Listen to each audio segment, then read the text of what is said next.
I am giving up on building generational wealth and focusing on creating ecological wealth. I popularized the term ecological wealth in my work, and since then, many of you have been asking for more information as I've been writing my book.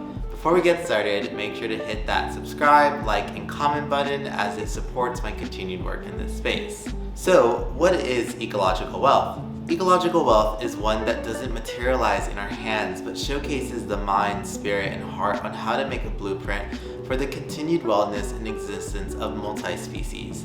Ever since I was young, I grew up in poverty, and the fear of not having enough money was ingrained in my younger self that it prevented me from being able to build relationships with living systems.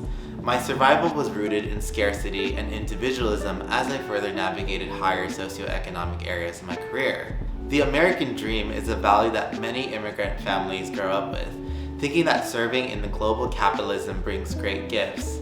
Ecological wealth is a cultural framework that differs from generational wealth that attaches actual value to a set system of local knowledge, culture, and species' continued existence. What worries me about generational wealth is its reliance on the current capitalistic system exploiting the land, people, and animals.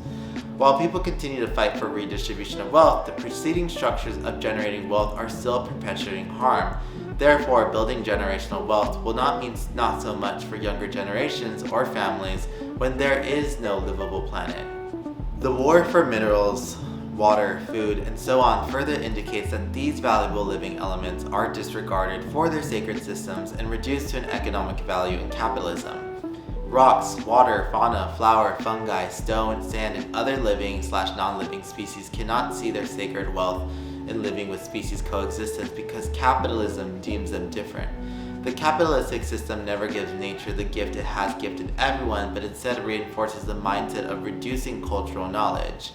What we ask from the earth and what the earth gives to us must be returned and reciprocally. Pulling from Vandana Shiva's book and work, Monocultures of the Mind, local knowledge is seen as inferior in dominant science models, especially in economics. The loss of that knowledge and removal of its intent has harmed people, especially in rural farm areas. Ecological wealth is not about romanticizing the past, but a futuristic approach that centers on the need for local biosystems and the liberation of multi-species. Where these types of values are not new, they stem from indigenous science, Western science, and peer-to-peer education. Countries in the global south have been plundered from their knowledge only to be reduced to sheer numbers of economic inputs off their lands and resources. Ecological wealth includes cultural, spiritual, and religious knowledge at the forefront of its pillar to preserve and tend ecosystems. Generational wealth can sometimes be fixated on fixing physical issues of people's lives, such as having a roof under their head, buying food, access to healthcare, or ensuring that there is good education. While these should be all simple human rights, I do not blame any parent, especially BIPOC folks, who are trying to reach these measures because they understand what it is to be in a disadvantaged system that is not designed for them. Ecological wealth is a building block for those interested in achieving collective liberation in their work by ensuring the land is liberated from dominant mechanistic systems. The dominant capital structure loses the spiritual and ecological components, but these value systems have always been discussed in indigenous ways of living. What difference does it make to build long-term capital for our future generations when they do not know how to value the land they stand on and understand the space they live in must be in coexistence with other non-human species? Generational wealth and its parasitic relationship with capitalism. Escaping capitalism is one that I used to fantasize so much about without realizing that we cannot simply opt out from our oppressors that continue to punish us in our communities globally. The phrase, "we are not free until we are all free," is why I continue to push for education. I still partake in a capitalistic society, and like many of us know that capitalism would not disappear as a society, but we can build around the existing system and abandon the oppressive values it carries by slowly dismantling. While I'm not saying that those who are currently building generational wealth are in the wrong, I merely want to be able to extend the conversation of ecological wealth being an additive to the discussions. As people work for the economic property in the structure, there must be an underlying agreement that the current system is not valuing ecological wealth. People must actively learn how to deconstruct that framework and redevelop a new foundation for ensuring planetary health is within their definition of wealth. And it is scary where we live in today, right? Where there's rising housing prices, energy bills soaring, lack of access to healthy food, expensive healthcare, gun violence, and laws that continue to harm all genders across abroad. How can people continue to think about ecological wealth when all they've learned to grow up is in a society that values money to survive? I tend to forget that it wasn't the government programs that kept me alive, but the community. The mutual aid programs ensured communities were eating, the retired educators who tutored us for free when the public schools were failing us, and the people who made me laugh despite going through tragedies in my community. For first-generation students, the idea that going to college and graduating with a 4-year degree from this university will solve all the family woes, and that is simply untrue. The United States is entering a recession that will plunder the poor and working class people. Mutual aid, a function of ecological wealth, plays a considerable role in developing resiliency simply because it is defined and crafted by the people. Those born in generational wealth, do they share the same fate as us? And let's talk about this statement. For people who grew up in poverty, the majority being Black, Brown, and Indigenous communities, there is a sense of scarcity upbringing that they carry because many families expect them to be their generational wealth. Whether for them to have a better life than they did growing up or to ensure that their unchecked traumas do not manifest within their children, the pressure to build financial stability is prioritized before physical and mental health. No one is told about the traumas they've developed from being deprived of love and resources. What is only told is the success that they achieve. And these blows to the child and younger self are in motion in later years, where the pain crystallizes into trauma only to reflect platonic or romantic relationships in our lives. Only in my mid-20s have I found that my health has massively degraded, where the health issues I have are a result of long-term stress, environmental contaminants, and the poor systems that I was raised under to have the severity of health issues as people in their 50s. More than ever, younger people are anxious about the climate crisis, and the thought of having to protect another living system is overwhelming. In contrast, capitalism has already threatened their livelihood and disempowered many of them because they were never given a chance to define what wealth meant to them. More than ever, people who grew up in poverty have trauma from the fear of not having enough money, food, or resources, which is truly hard to unlearn during crises. The systems have indoctrinated poor children and families by moving to a country in the global north, where all the issues will be solved. However, that is simply untrue in a system rooted in the continued expansion of exploitation. People who are displaced from wanting a better life are not the issue.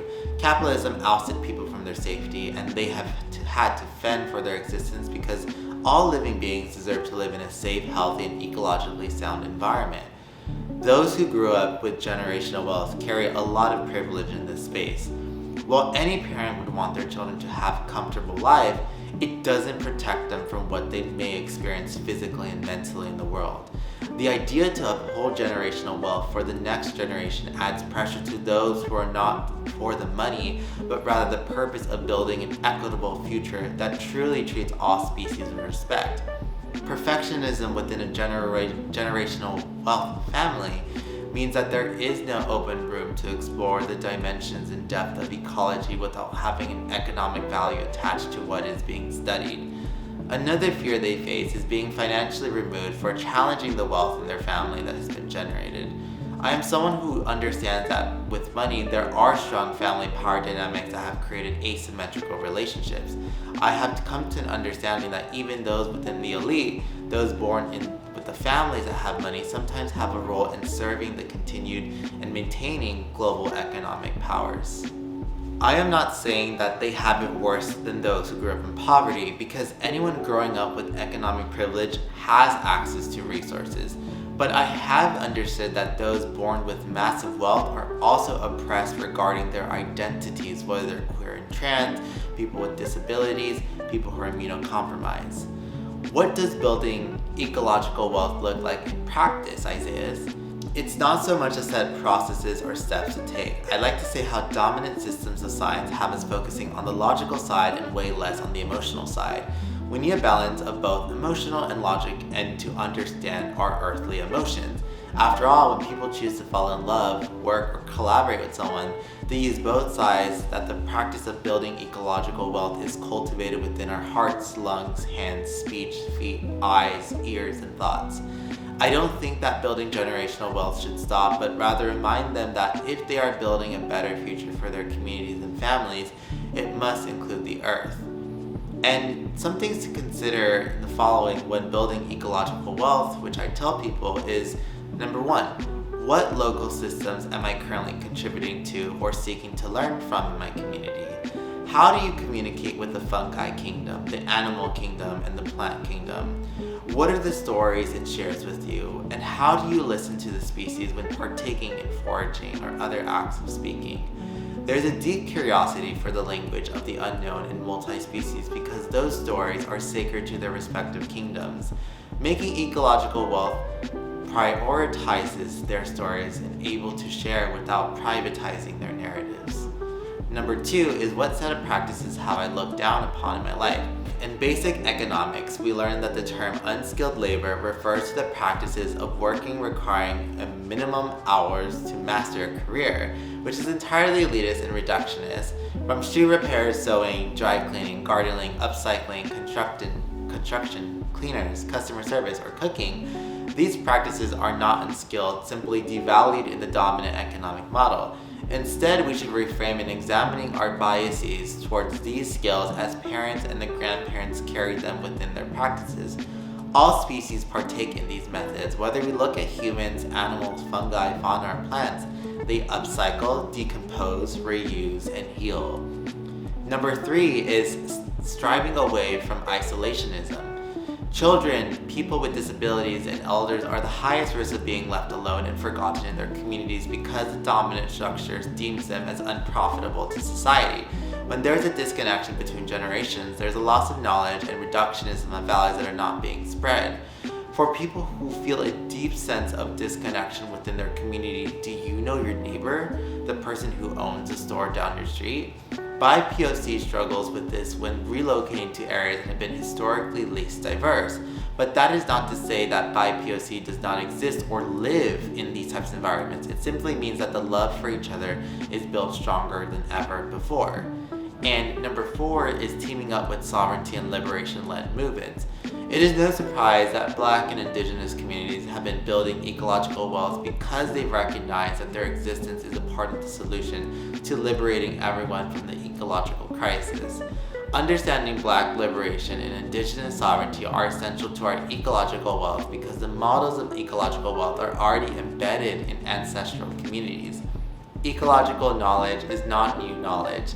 Simply, ecological knowledge has been devalued in capitalism and is highly valued in local, Indigenous, and Black communities at the forefront of wealth. And number five is abandoning individuality and adopting collectivism. The American dream indoctrinated many immigrant families like myself to believe in a nuclear family living in a two-story home with a backyard pool in the suburbs. Perhaps many people my age may not be able to afford a home for our own parents in the current housing market we're in or achieve that big house we wanted, but how much is truly needed that we need to live in this earth? Ecological wealth is practiced through stories, dancing, arts, love, and tending each other. The wealth that never rots or shines, but the one that is everlasting in our hearts of the land. Adopting ecological wealth in our work shapes our decisions for the future. What do you think about ecological wealth, and how does it differ from generational wealth? Have you thought about ecological wealth in your life? If you love this video, please consider liking, commenting, and subscribing as it continues to support my work, and thank you.